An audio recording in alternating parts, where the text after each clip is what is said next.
Life on other planets, it's distinctly possible, yes, but I find it very curious, and this is one of the niggling questions that keeps nagging at me, is the fact we're always so far away. You look at all these planets, all of them, and let's be honest, they're dead.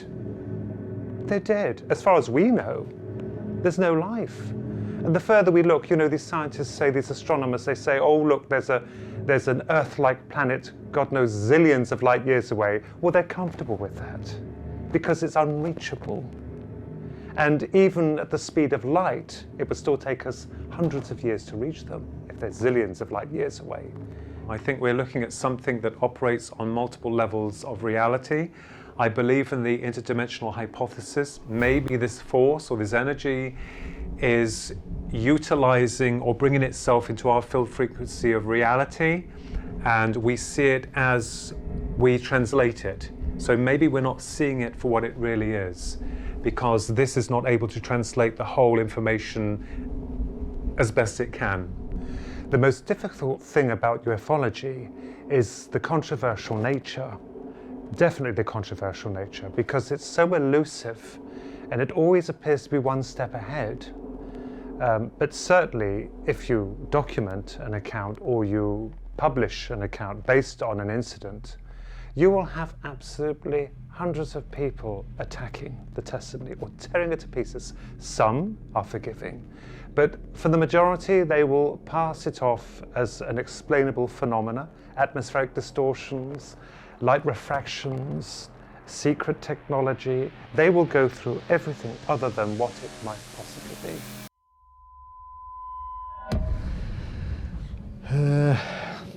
I can tell you a story.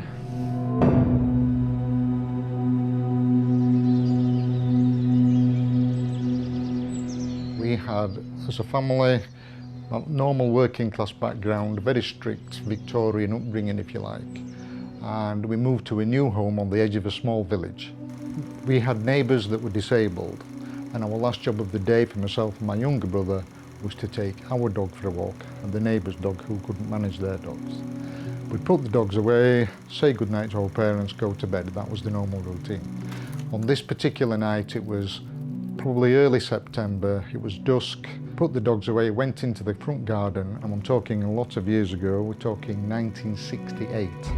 So there was no light pollution like there is now, there was no police or ambulance helicopters, there wasn't even, I would say, a quarter of the air traffic. And my father was in the front garden. We went to say goodnight, and as we were looking, our house faced due east. The sky to the north was completely covered in cloud, but it finished with a really thick but abrupt like band of cloud, and then the whole of the sky to the south was clear. The main constellations were just about beginning to appear.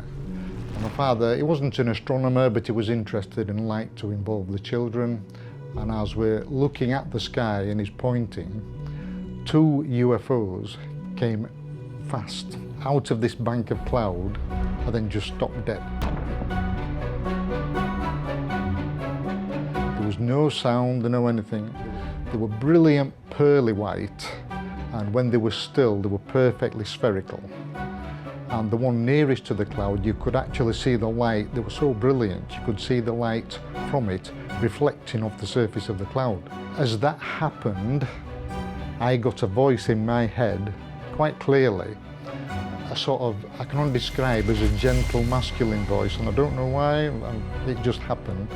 And it was a thought directly into my head that, oops, we hadn't meant to have been seen, we hadn't meant to have come out the cloud.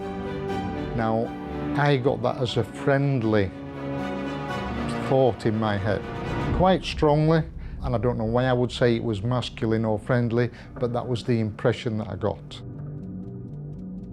They remained stationary for a few seconds, and then staying in the same relative position to each other, they moved directly away from us towards Thorpe Marsh Power Station, which was about 8 to 9 miles as the crow flies.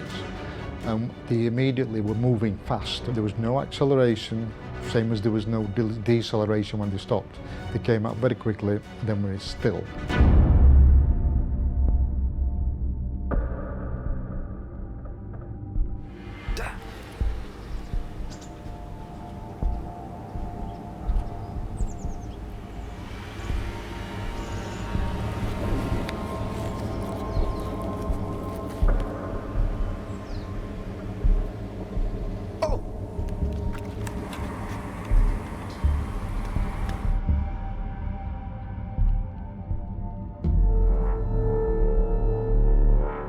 There is the consensus that these forces or beings or these objects, people call them UFOs or UAPs, it's the same thing in my eyes. But it could be that these energies or these forces, as they come into our reality, as they slow their vibrational frequencies down, then they may utilize certain parts of this matrix to build themselves up. Philip Mantle, I spoke to Philip Mantle about this, and he said, a simulation, Philip. A simulation, like the Borg. And I said, it's possible. We have to look at all theories of how they do it, because this is the only way they're able to interact with us on a so-called physical level. What is it?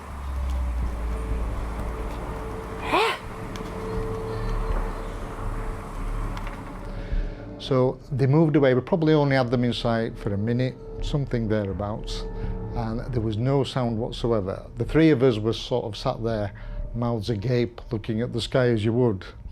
And my father was the first to speak. He'd done his national service with the RAF, and he said, there's nothing that we've got that can do that.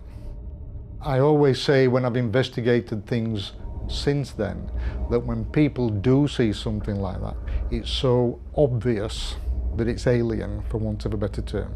It's so obvious that it's not from Earth. It's so obvious that it's so bizarre, so odd, that it has to be from somewhere else. Immediately I wanted to know, how come I don't know about it? How can that be in our skies, moving about like that, and it's not being reported? Why isn't it in the newspapers? Why isn't it on the television? It made you realise how insignificant we are. It's life-changing, really. You instantly know that we are not alone. It's so obvious that it's alien, for want of a better term.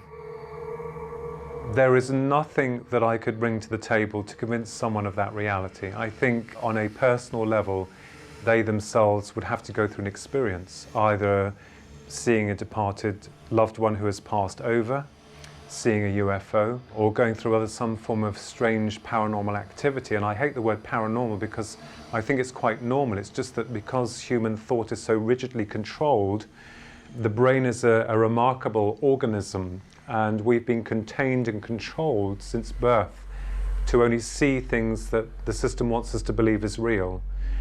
I would just say to the person, have an open mind. This is the trouble, and it's not a bad thing with our race. We've become not paranoid, guarded. And of course, if these angelic beings arrived in ships all over the world and they came down bestowing wonderment and technological advancement, we would suspect be a catch. I mean, it could be possible that they're just giving, but from our perspective, we would be armed with the knowledge that we have to be very guarded. Life doesn't make any sense to me, because what does it mean to be you? What does it mean to be in this universe? What's holding everything together? You know, and you're not going to tell me that in this vastness of this deep chasm of space that there is nothing else, because we just don't know what is holding space together. And what's at the edge of space? Where does it end? Does it go into a kind of like a loop? And if that's the case, where's the other side of it? The way that I see this is that we are probably dealing with multiple dimensions of reality. I always give an example here. Think of your mobile phone. People say, you know, being a clairvoyant medium, or you talk to the dead. No, I don't talk to anyone. They utilize that information through me as a conduit. My job is to bring the information through as best that I can with a yes or no. Your mobile phone is a physical piece of equipment. It has a signal coming through it that you can't see. That signal is emanating within what we call the ether. And there are probably multiple dimensions of reality with those signals. And the signal is then broken down to a language that we can understand in this form, in where we are.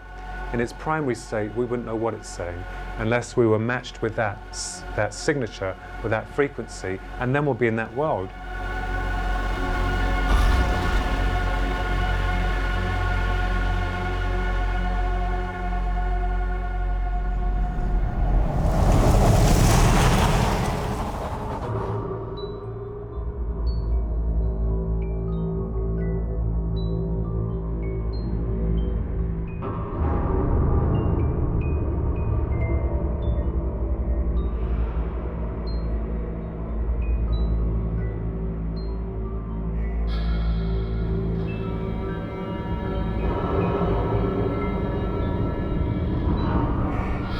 If we could find out what they are, or if there was contact on a mutual platform, I'm not saying they snatch people instead of like do horrible things to them, is if we met them face to face, could they give us some answers to the questions we're seeking?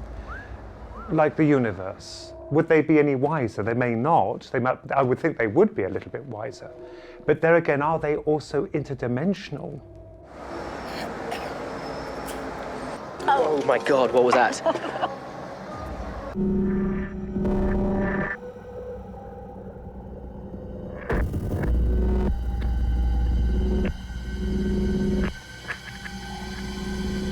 For me personally, as a researcher with the theoretical content, it seems to show me that we're not just dealing with UFOs here. This for me has opened up areas of consciousness, studies in consciousness, studies in near-death experience, in life after death, in spirit communication, the soul, creation. This brings into the equation of the universe because, you know, we all try and pigeonhole them into boxes. There's UFOs, UAPs, there's cryptids, there's life after death, but there is a common connection between each of them because I believe that, you know, we're only beginning to now understanding these very complex areas of research and trying to make parallels between one and the other one. For instance, as an example, Skinwalker Ranch in Utah, an example is that, you know, big wolves are seen there, orbs are seen there, cattle mutilation. So what we have to do is we have to look at the phenomena and see what is behind it, why is it doing what it's doing. In a dark room, smoke becomes visible only when struck by light rays. Every living thing gives off invisible heat energy, but the people hiding in this forest become visible only on infrared film, which records heat waves. An ingenious device, the interferometer, can split a beam of light and recombine it in alternating bands. Energy waves that men cannot normally see, such as the heat zones around a candle flame, become visible. With the interferometer, gases and vapors become apparent as they stream into the air. In the electromagnetic spectrum, very briefly, you have the radio waves at the top end. Then it comes down through the infrared to the visible light that we see in our normal acoustic spectrum that we hear. That's what we deal with on a daily basis. Then it goes down through the ultraviolet, X-rays and gamma rays at the lower end. Now that's just the bit that we know about. Out of that bit that we know about, it's less than 1/10 of 1% of the electromagnetic spectrum. And out of that, you've got cosmologists and these other people with far better brains than I that are now saying 95% or as much as 95% of the universe is made up of dark matter and dark energy that we can't even measure. We're only looking at 1/10 of 1% of the 5%. So there's no wonder that we're sort of at a loss and we're not able to rationalise what we're seeing because we completely don't understand it. I mean, it's wonderful that NASA have got Hubble and they're looking at normal visible light, but they can look at infrared and ultraviolet as well, but that's still only a very narrow wavelength of what the whole spectrum is available.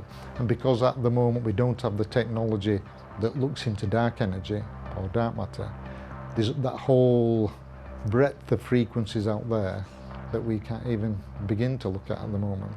No, I think that us seeking life is interesting and needs to be done, but the level of UFO research now is telling us that from the way we see it, it's not out there, it's through there. Interdimensional travel is still a hypothesis.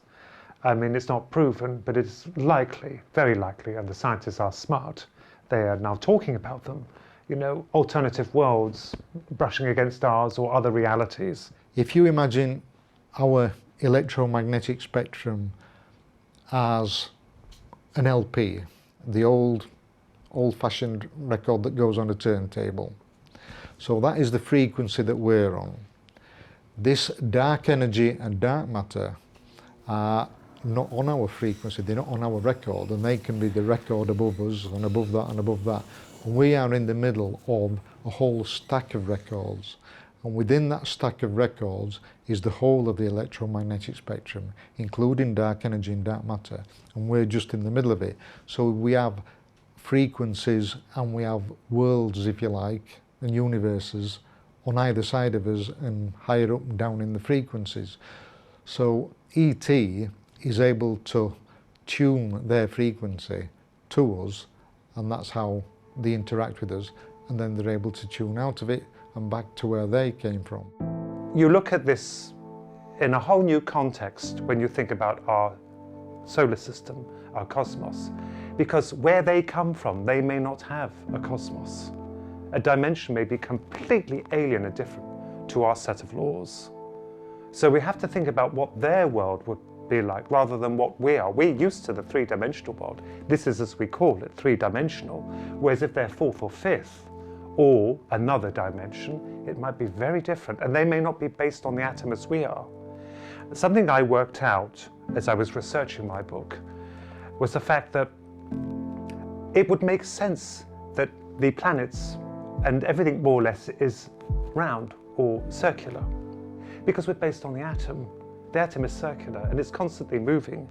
The atom always moves. That's why everything is in motion, even to the tiniest cell. So we're based on this frequency. They may be based entirely on a different set of rules that are alien to us. I've argued also that if they are interdimensional, perhaps they may not be corporeal. They become corporeal when they enter our realm. Many questions. I believe that they're in their own little pocket of universe, their little piece of matter, that we can just see part of it as they come down through our electromagnetic spectrum. Therefore, there's no G-forces because they're in their own little pocket of the universe. They're not moving, and it's all done by their thought.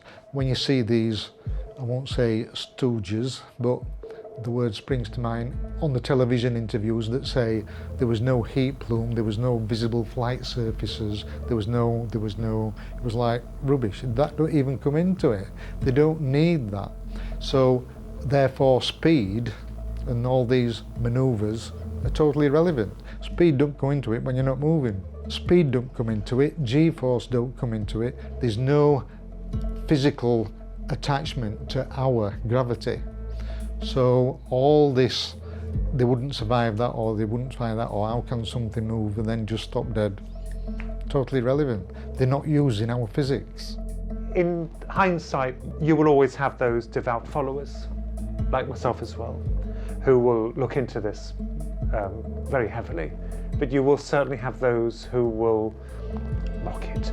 They may stand before you and say, oh yes, absolutely true, but behind the scenes, I think it's a load of rubbish. Or they approach and they're wearing the crocodile grin. They smile at you, but really, behind all that, they just think it's nonsense, which is fair enough. I always say I wouldn't blame anybody for being sceptical. However, you can't just dismiss it because you haven't experienced it. You know, through human arrogance, we assume that we are the intelligent species in the entire cosmos. I've never believed that. Never, not for once. There's a lot more out there than we know about. You imagine any race that might be even only 1,000 years in front of us, how much more technically advanced they could be. So it would be, in my opinion, much, much easier to hide themselves, and they wouldn't use necessarily the normal electromagnetic frequencies that we are used to and that we can measure.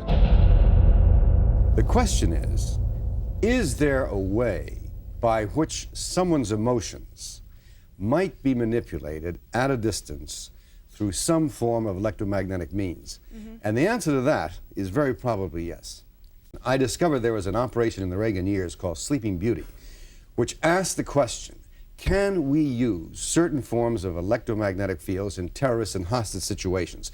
Could we, for example, discombobulate a terrorist by electromagnetic means for just a couple of minutes, just the time to allow a SWAT team to come in and free his hostages? And I know that there are experiments carried out in Canada under US government financing. We already have demonstrated, it's been in laboratories, that animals' behavior can be modified with certain very precise electromagnetic fields. There's a man in Spain who has, it's fascinating, he has two pools of fighting fish divided by a glass, and they're trying to kill each other. He puts a certain field on, and all of a sudden they turn into pussycats. They stop fighting. I think in many ways, we have made so much progress in the last decade in understanding how the human mind works. This is going to bring enormous benefits to man. But like all of our great scientific leaps forward, there is the other side of the coin.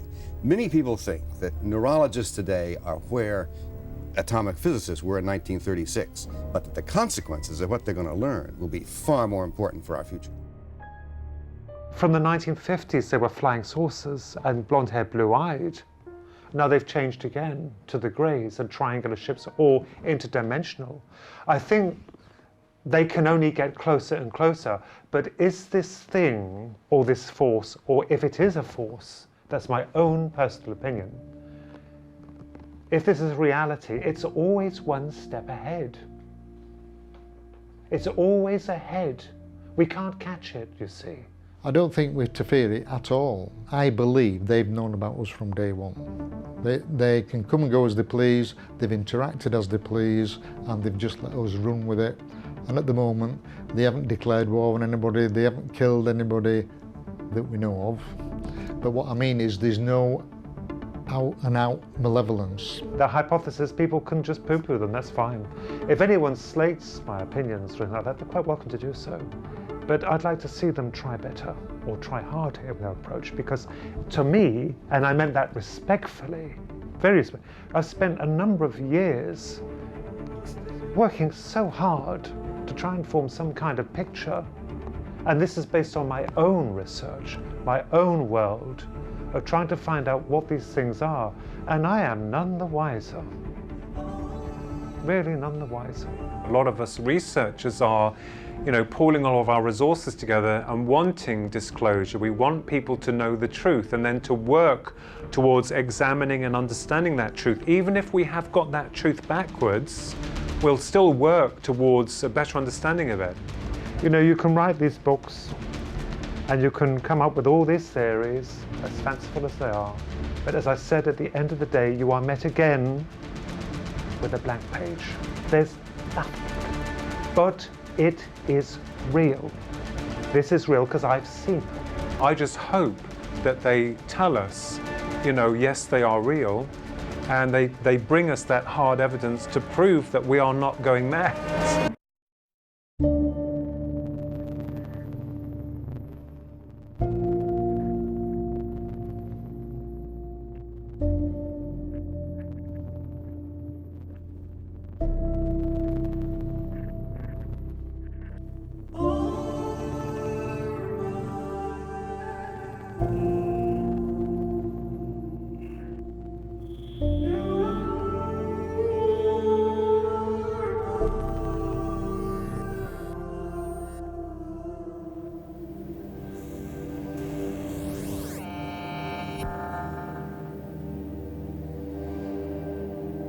Is it all right? Is it going all right? I'm answering everything as I am, honestly and to the book. There's one thing I will tell you about my upbringing. I've told never to lie. I did lie once, In school, I cheated at spelling and lied.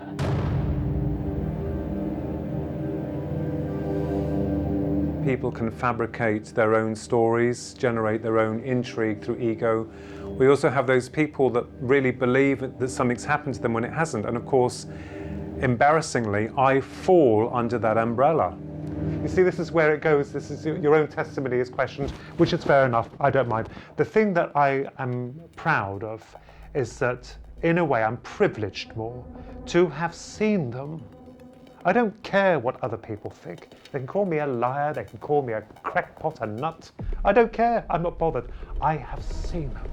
And when they are, I've said this all along, when they are hanging over your head, when they are there and you see them, there's something you experience. It's not wonderment and joy. I had no communication from them at all, nothing. It's shock and awe. It's the way they moved, We have nothing. It's like as smooth as glass. We have nothing. No sonic boom, nothing. Nothing. Sometimes you have to try and justify yourself to whoever you're speaking to say, look, I am who I am, I'm honest, I'm very sane. So it's quite hard when you claim something where there is no proof whatsoever. And as we spoke about, it's like the X-Files with Mulder and Scully when they were so near to the truth. At the end, it turned out to be shadows. They had nothing left. It's like on the X-Files, isn't it? When they find something, it's quickly ripped away.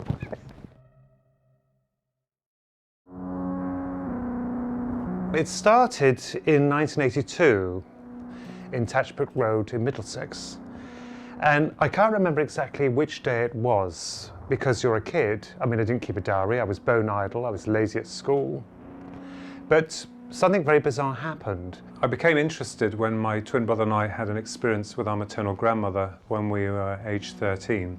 Our grandma was out, and Philip, my brother Philip, contests that she's hanging out washing. I can't exactly remember if she's hanging out washing. Can't remember if it's afternoon or evening, but we're sure it was afternoon, going back some years now. But there was a gentle breeze and we saw what at first we thought was a balloon, silver balloon. And all of a sudden, in a nutshell, this, what we thought to be a silver balloon, arched over the rear of the fence and sped towards us. We realised at that point that it wasn't a balloon because it was moving very quickly and on a seemingly direct trajectory. It was silver, it was perfectly spherical, about the size of a football. And I was astonished to see that when it came over us, it then stopped and hung over Grandma's head, and I had a good look at it. No markings on it, made no noise. And I remember pointing up and saying to Grandma, Philip was saying, "Grandma, look, look." And she turned around and she said the most bizarre thing. She said, "Oh, look, the fairies have come to take a closer look." We realised at that point it wasn't the fairies and that she was trying to, calm us to the situation. Now, that's a very strange thing to say, but later on we realised she was probably belaying our fears. We moved towards the bedroom windows on the first floor, then the second floor, and then moved off over and disappeared quite quickly. It wasn't fairies. This, to me and Philip, was technology. It was technology. Now, I know we're near an airport, but there's no military establishments near there, I don't believe. But even if it was military, I've contested the issue that they would not be flaunting high-tech over civilian airspace. They wouldn't even be observing a grandmother with her 2 grandkids. What's the point? They wouldn't do it. My grandmother was psychic, but she never ever mentioned to us that she'd seen UFOs before. But because other members of our family have had some interactions with, on 2 occasions, these orbs, and one with a cigar-shaped UFO that one of my uncles had seen coming out of the ocean in Great Yarmouth. And he was a non-believer, trust me on that one. So when he told me and my brother, I nearly fell off my chair. My grandfather was told me, you have to be level-headed, but of course these completely wipe out logic. When they're in close proximity to you and they're above you, you know what they are. It's hard to explain, but it's the only way I can tell it to you, is that they are not from here. One thing that's ironic is that there's very few witnesses, and I think that's what they want. Sometimes there are quite a few, but more than not, it's isolated. It's quite nasty in a way. I did have the distinct impression we were being watched. It was like an electronic eye. I remembered some sarcasm I had with that, actually stating that line, an electronic eye. One gentleman, who I won't mention, of course, did it have eyelashes? You see, this is what you have to deal with.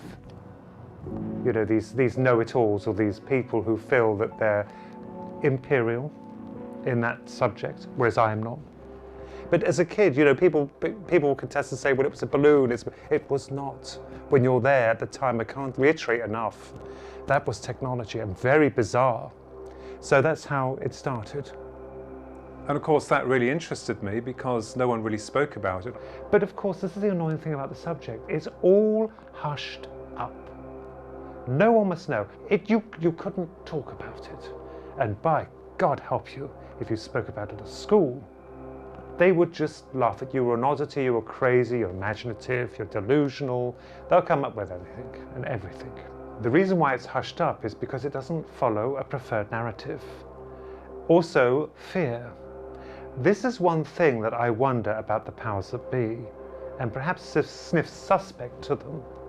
It's that they, I'm sure, know more than they're letting on. Much more.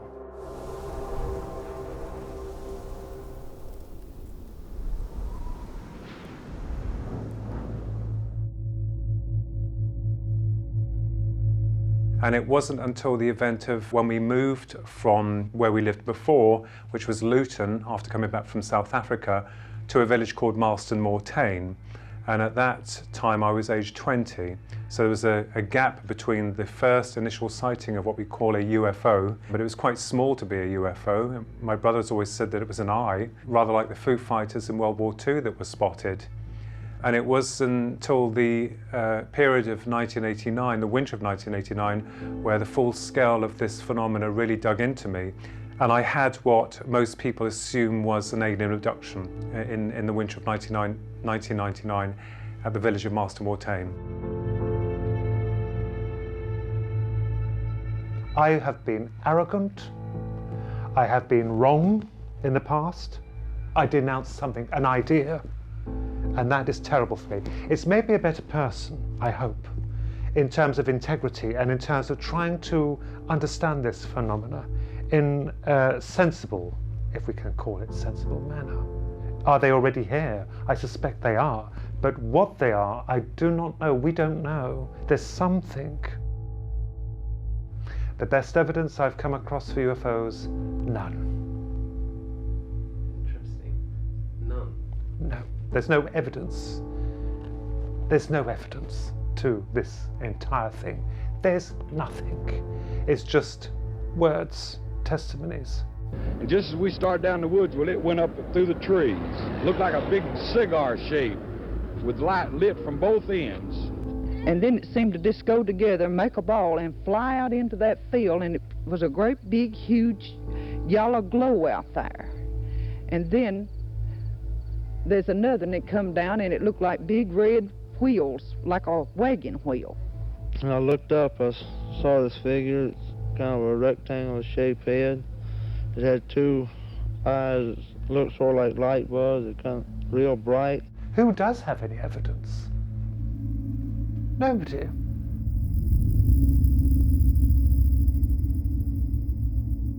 I do believe in life on other planets, but God help them if humans come along to their planet, because they'll end up destroying it. I'm not, stating that all ETs are good, some are bad. Just like humans, you've got the good, the bad, and the ugly.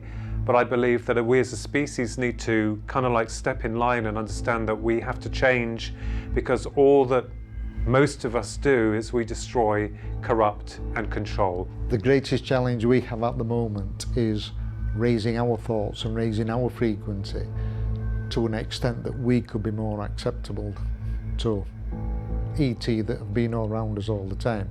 Now, I personally believe, rightly or wrongly, that there are many different races and many different types of ET. They're around us all the time. If I use Christianity as an example, Jesus said the only way to God is through me, because he came as an example, like Muhammad if you like Buddha. They came as examples of pure people. So it's only by reaching their level and progressing yourself that, as an example, that's how you become one with God. Going back to ET, this is, to me, a universal law. They are bound by the same rules as us. They're on their own record trying to progress exactly the same as we are. So it's in their own interest that they don't hurt us. It's in their own interest that they do help. Most people don't want the truth. They will rather prefer a half-truth or a lie in many things. When you tell them the truth, it's like they can't deal with it. So I think we have to look at this and say, hang on a minute, this is the truth. I'm not talking about all people, because a lot of people are nice people, but the vast majority are not. And we have to do something drastically to alter the way that we think and the way we do things, the way we treat one another, and as well as the planet. So if you're a good person and you help people and you've got good morals, you've got good ethics, you will move forward. And that is the opportunity that is afforded everybody at every level. And again, why can't I remember what's happened previously, and why can't I remember that? Because it won't be a test. You have to do it now by your efforts. You have to raise your thinking and your vibration and the way that you live your life to progress. So you go back to the record. Each of those grooves on the record is a separate life, a separate lesson, a separate way of us having the opportunity to move forward. For those who don't believe, I respect that. I really respect that, and I'm not here to convince you of anything, because why should I? It's only when you have that experience, then you'll understand what we're talking about. The thrill of it is trying to find an answer. It's amusing, really, because you read so many ridiculous answers. And I liken it to a jigsaw puzzle. You have many, many pieces, and you're trying to put these pieces coherently together in perhaps a coherent manner. It's difficult. For me, it's formed a slight, hazy, murky image of what these things could possibly be, or some of them. You know, we're dealing with many aspects. There's so many references to so many different aliens, but I wonder about that myself. I wonder. The only way we can learn is progression. And I wondered, what if, not a majority of them, we're not talking of possible off-world aliens that could exist. We don't know. But what if it was something that could change faces to suit what's in vogue? I don't like nonsense. I know it sounds ridiculous for someone who's seen these things. And of course, people automatically label you as nuts, or because you're an artist or you're into science fiction, that you conjure these things from the imagination. It's always been used. It's an old tune. The building blocks for this is to know exactly what they are. And you know, even today, I will admit, we are none the wiser, but that doesn't rule out constantly pursuing it. The legitimate and honest testimony from good people, you know, to try and find out what exactly we're dealing with. I did state it's possible. You see, I look at all aspects. I hopefully have looked at many aspects, not all of them. Possibly, could it be possible this is a biblical thing? That in the past, demons were mentioned, especially by the churches. Yes, we know to invoke fear. That's one element of it. And if it's to maintain order, it's not a bad thing then, you know, that you embrace morals. But secondly, could it be that it was actually true, that there was a war, a great war with the One, and that there was treason, and they cast Lucifer aside, as we called him Lucifer, or the devil. But he wasn't cast into an ethereal thing we call hell. It's possible he was locked into a dimension. And could it be possible that they, because they're immortal to a degree, they are eternal, that they've risen their ugly heads, so to speak? We have to cover everything. People say, no, no, no, no. The question of whether or not we have good ETs and bad ETs, well, I believe that there may be a mixture of both. The only ones that I can speak about are the greys, because they were the ones that I had interaction with on some small level. But I wouldn't be at all surprised if there are other species. But as with the greys themselves that I've been looking into, they have a secret program, a modus operandi that they want to conceal from us. And are there higher establishments working with them? We don't know. It's possible, but it's very bizarre. There is something happening, something. But what we have got, not a clue. I haven't.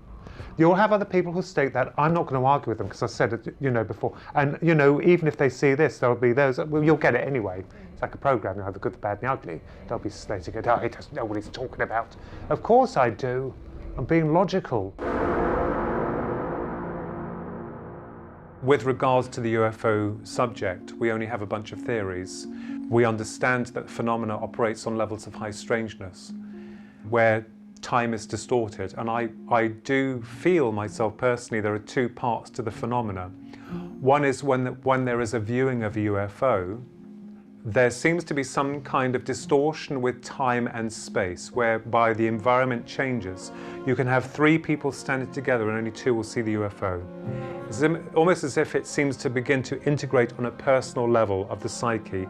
And then what happens is that if someone's been abducted, there is a full-on integration of control from this force that operates behind the UFO phenomena, where they integrate themselves on a personal level. And this is probably why a lot of people have different experiences. Although there's a common theme, the same with near-death experience, where they go down a tunnel or they cross a stream. There are general outlines that we can specifically state these are patterns, the same with an abduction, but the overall events sometimes are slightly different. And that could be because the force is integrating itself on a personal level of the human psyche and delving into the mind to bring out what they want. So it appears to me that the Greys especially are, you know, they come across as blank canvases. They don't understand about love, of time, of space, of taste, of aging. It's almost as if they've been robbed of those attributes, so they want them back.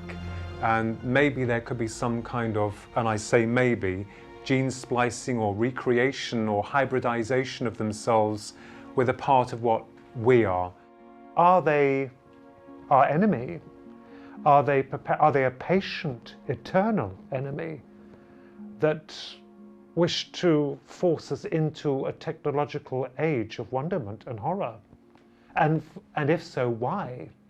Are they changing us to what they once were?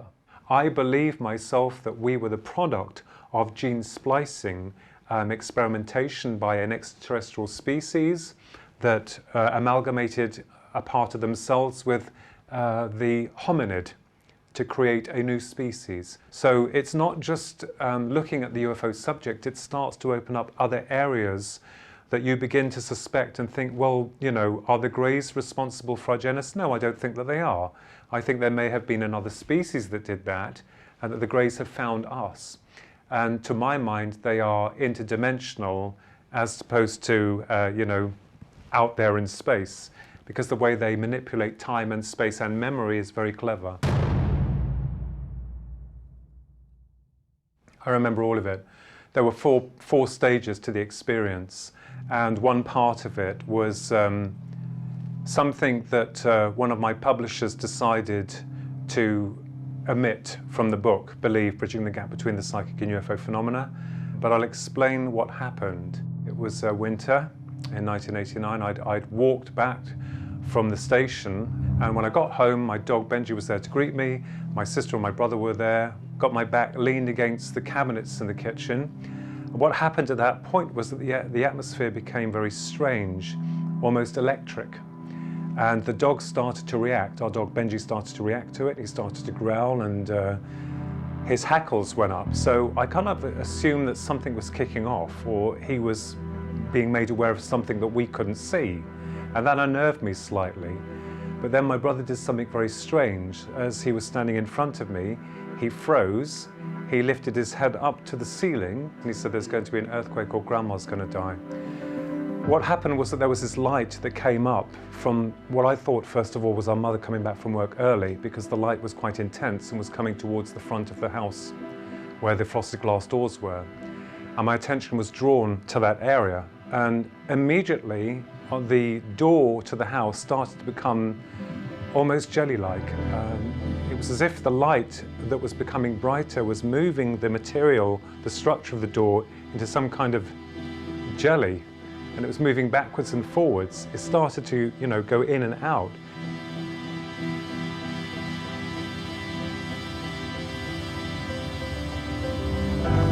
And immediately, as my attention is drawn to this force that's coming through the door, I see what I can only describe as a 3-foot-tall diminutive figure, all clad in black. It had an oversized helmet on its head, and it came through the glass of the door and shot into our bedroom stroke study downstairs. And immediately as that happened, the door returned to normal. My brother seemed to snap out of his trance, and the dog is still barking, and I reach behind me to get the largest knife I can find in the drawer, and I really yell, "There's an intruder in the house." And immediately at that point, this thing, whatever it was, shot very quickly across from the downstairs study, across the hall, up the stairs, and disappeared. We made a search of the property, nothing could be found, and I remembered that I broke down that night because I couldn't explain what had happened. The whole thing seemed unreal, but it really happened. My brother can't even begin to understand why he went into the trance that he did, or why he came out with those random things. There's going to be an earthquake, or Grandma's going to die. And it wasn't until the early hours of the morning that the events changed somewhat into a more negative approach to what we call an alien abduction. Bearing in mind, during that time, I had no idea what an alien abduction was or how it was initiated. But in the early hours of that very morning, I found myself awaking in the hall to where this thing had come through, hovering on my back, 3 foot off the ground, and I'm being pulled through the glass. And my mind's thinking, that's not possible. How am I able to get through physical matter? I wasn't panicked. I was almost like, well, if there's something that's got a hold of me or taking control of me, then I'm just going to go with it. But as I come out into the garden, I'm spun round so that I'm not on my back anymore. I'm kind of like arched round. So I'm 3 foot off the floor looking up at the sky, and I can see what I can only describe as hundreds of UFOs moving very quickly through the sky. And I'm thinking, they're real, they're here. But one of the objects in the sky that did get my attention was a darkish silver, almost like a metallic grey spherical object. And as soon as I looked at it, I felt myself lifting upwards very quickly, and that feeling like being on a roller coaster, like, whoa, something's happening here and I don't like it. And as I come towards it, come right up to it, I black out. And the next part is something that unfortunately I suffered for within the media world, but it was, if you can put yourself in a situation where you don't know where you are, because I immediately woke up and I found myself in a kind of like a medical room. It was very hot. I was naked. I was strapped to some kind of bed. And when I looked to my right, there were 3 tall beings that were kind of like enveloped in this mist. And for want of a better word, the only way I could describe them was that they looked like reptilians. And I can tell you now, I have no interest in reptilians. But they were standing to my right, and seeing them horrified me. One, because I'm strapped and I can't move. I'm being held against my will. And there are these 3 beings that don't seem to have any care for me. To them, I feel like I'm just a piece of meat on a slab. But the other horrific part to this was that I found that there was a foreign implement that had been inserted into the abdominal region, and I could feel it within the stomach area. It felt organic. To me, it felt like rape. It was degradation and completely senseless. And as I screamed and yelled for them to get it out, the next thing that I recall was that there was a small grey being, it was more cream than grey, that came ahead through a slight partition of light that I couldn't see round where I was strapped down. And when I turned to my right, these 3 fellas had gone, and this grey came forward, and the device was being extracted mechanically, I assumed. I didn't see anyone taking it out. It felt like it was being pulled out, and I was ordered to dress. So I kind of like thought, well, this thing's got me out of the situation or getting me out of it. I need to dress. So I dressed into my pajamas, and I was ordered to follow it. And the grey stopped at what I thought was a wall. And I looked at it, and it looked at me, and immediately it wants me out. I have to go. And I'm like, well, how do you expect me to go? And immediately the wall opened to a door. I didn't see a door opening, it just turned into like nothing there. But I could see the village from a last height. And this is where the last part that's very bizarre played out. Now, we look at the Greys, and nearly all accounts of them, nearly all, stress that they kidnap people in the dead of night, they snatch them from their beds, they do it quiet, they try and erase their memories. I don't believe they can completely. As to why, I don't know, they're so advanced. This is one of the queries, why do they keep you awake when they can knock you out at certain points, but they want you to see them? Why is that? If the media stated on the news channels that UFOs are real and so too are aliens, how then are they going to explain about the procedures of abductions that occur? But what we haven't told you is that there are certain species called the Greys that, that come in the dead of night. They infiltrate through solid matter. They can abduct you. They can do experiments on you. They can screen your memory so you forget more times than not, and they'll put you back. People aren't going to be able to handle that. So how on earth are they going to accept the fact that we are being visited by alternative dimensions of reality as opposed to the ordinary belief that they're coming from another star system?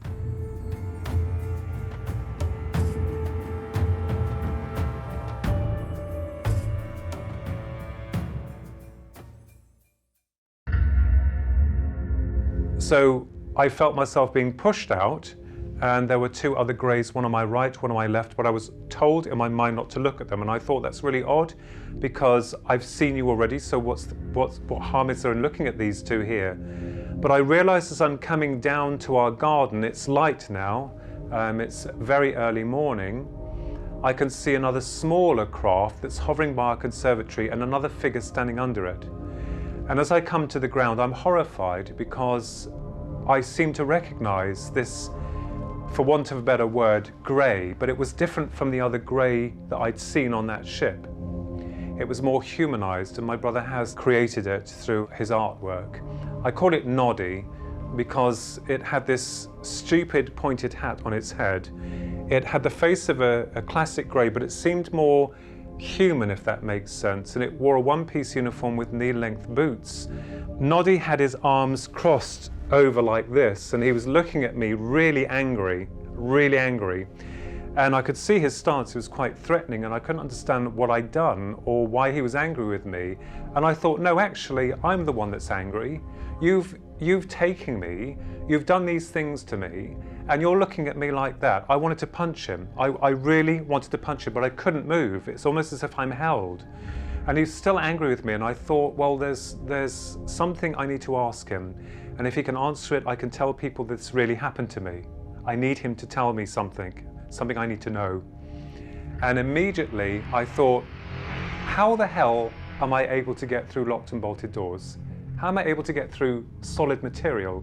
And he looked at me quite shocked because his mouth went into an O, and he started to lift his head up very slowly so that he was looking under his craft, and he started to rasp this unintelligible voice that was reminiscent of the voice synthesizer that my twin brother and I had for the ZX81, an electronic voice synthesizer. It was all rasp, and immediately I found myself coming crashing through the conservatory glass doors, and I could still see him, then through the kitchen door, then through the hall, and then bang, I woke up.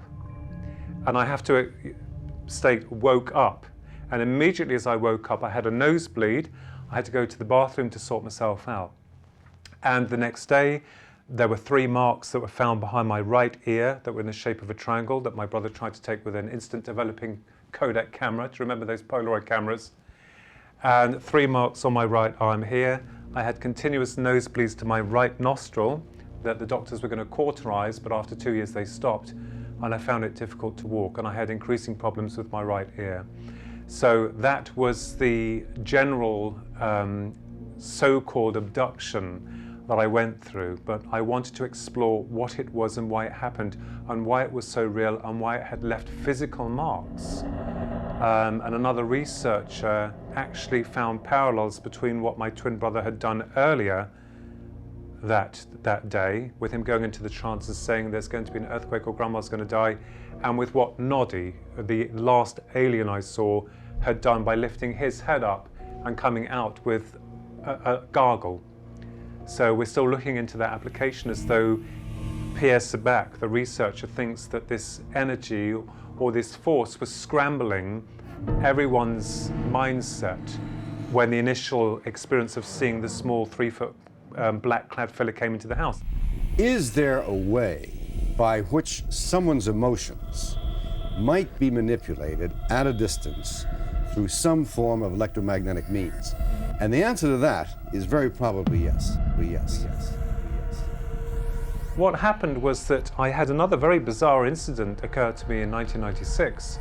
Since 1989, the initial abduction, as it's called, because we don't really know what it is, I kept trying to work out what this force was, what the greys were. This theory popped into my head. People call it a download. It sounds a little bit sci-fi or Star Trek-y when you say download. But it literally was as if my mind was infused with this whole idea of what the greys may represent, or a certain faction of them do. And this came out in, as I said, a magazine called Alien Encounters. They actually called it Spirits in a Material World, and it dealt with the premise of the greys being clones. And of course, the idea that I had was that if you clone something, my idea is that it doesn't have a soul. or it doesn't have that spark of what we are. As human beings ourselves, we're productive beings.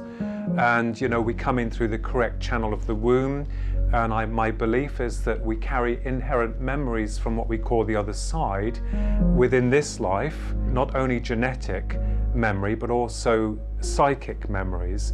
And my whole idea is that as human beings, we come onto the earth and we're born, and then within a blank canvas we build upon memories and experiences that we take back to the other side when we die. And when we die, all the other memories of what we are part of, come together collectively. So if I cloned you in a laboratory, you are the natural process of reproduction. You've come through the correct channels of memories, of experiences, of this whole connection of creation. But your physical clones are, I assume, outside the field of creation, which means that they have no past and no future. They will have the memory of one single incarnation, and that's it. And when that copy dies, the theoretical question of whether or not the spark of that soul is strong enough to get back to source where you as the original copy has come from. Now, what are the Greys interested in? What are they interested in? They're interested in reproduction. And the way that they abduct a person, I discovered all the way back then, was very similar to what we call a near-death experience. And this is what led me into looking into the psychic part of human consciousness, not only the abduction phenomena, but also life after death, the continuation of consciousness, the soul as they call it. And when I looked at the data, when I was putting it together, I thought, well, hang on a minute, the abduction phenomena is almost identical to a near-death experience, but one is more times than not positive, the NDE, and the abduction is not. Because when you're abducted, normally the individual finds themselves being moved through solid matter. And if that's the case, then the Greys may be taking the real part of what you are, the soul, your consciousness, and as they bring it into their field of vibration, you will be matched by that density so that full interaction can take place. The same with the near-death experience. When someone dies and they have this experience of leaving the body and going into the light and meeting their loved ones, communication is also done via telepathy, the same with an abduction. And the biosphere of the soul or the etheric body, if the physical body that's left behind has been diseased or is an illness, normally when they've returned from their journey, well, they have to return in order to report the NDE, they are cured. It's almost as if the NDE heralds a complete readjustment of the structure of the etheric body, bringing it into its correct vibrational level, and as it returns to the body, brings the whole physical mass up to its correct frequency. With an abduction, that's why scars are left, marks are left, implants are left. So my idea was generally that these Greys have probably cloned themselves out of existence, and that they have come to us, this planet, that deals with reproduction. The way that they go about the abduction process is covered under, darkness. Obviously, they don't want any form of interaction with us as humans. It's as if they want to keep their project silent. I've never been regressed, so I recall all of that as it happened and when it happened. And nothing's been added, nothing's been taken away. That's all I recall from it. And it was very horrifying. I mean, people, they can laugh or joke about it, but to me it was one of the most life-changing events ever. Trust me when I tell you that when you're in their presence, that changes everything.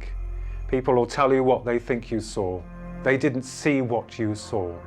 So for those establishments of power who continually deny the reality, then I'm afraid, they need to be open about this, because we want to know the truth. People will then state, their military technology. No. I watched them move, you see. This is another incident. I watched them move. They also managed to suspend time, not mechanically, not by the watch, but I suspect they froze the area so no one else conveniently would see them. And the road where it happened is always busy, not a peep. There was some kind of bubble, I would call it, over the area, where I noticed something very interesting. Is when we spoke and they were above us, 90 feet up, the three of them, three orbs, when we spoke, it's like when it snowed heavily, your voice sounded like that. There was a change then. The sound was different, it did something. And it's only afterwards that I realized, you know, it's only afterwards when you come away with this subject, you have to come away and think about it. Because when you do, you start joining the dots.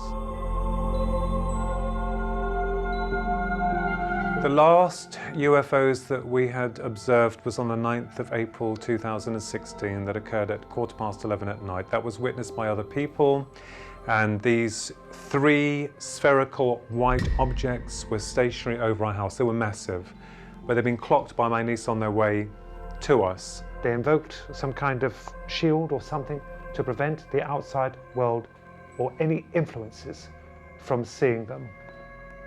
Always when you're alone, isn't it? Or less few people, always. We haven't seen anything since then, but when you are in that situation of high strangeness, it changes everything, but it still hasn't answered anything for me, because I remembered thinking, here we are again. There you are again. What are you trying to tell me? What do you want me to know? Why is everything secret? You see, this opens up other areas that were previously closed, and then it leads you down a corridor of more confusion. But I will say they are real, but not what we think they are. They just whip people up and do what they want and paralyze them. So I certainly will keep digging. And I dare say that my answers today will be very different from those tomorrow. And that's, in a way, that's quite frightening for me, because I wonder what angle it will take, but I will embrace it. But it's quite disconcerting, really, because it's like, are you going to slide or slip? Are you going to climb that mountain? Or are you going to just slip off, you know?